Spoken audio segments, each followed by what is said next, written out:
Selamun aleyküm. Hər birinizi səmimiyyətlə salamlayarıq. Həyatımızda mənəvi ucalış və bərəkət dolu yeni bir dövr başlayıb. Mübarək 3 aylar.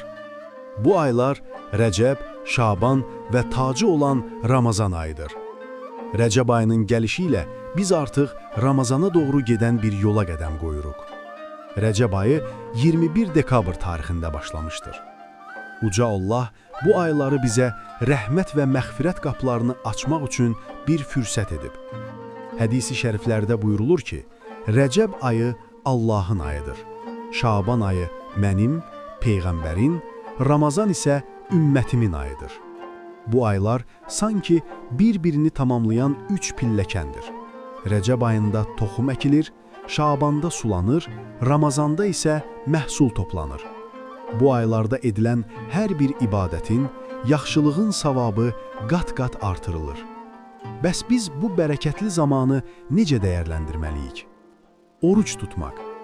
Xüsusilə Rəcəb ayında cümə axşamları, həmçinin Şaban ayında daha çox könüllü, nafilə oruç tutmaq böyük fəzilətdir.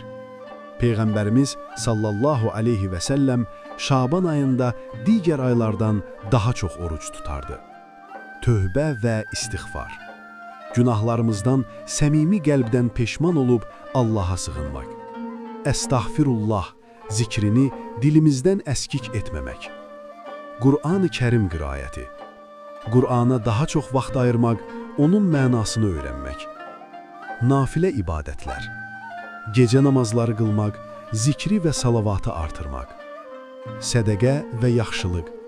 Ehtiyac sahiblərinə yardım etməyi, qohum və qonşuları sevindirməyi vərdiş halına gətirmək. Gəlin, bu müqəddəs 3 ayları qəflət içində keçirməyək. Qəlbimizi Ramazanın nurlu qonaqlığına hazırlayaq.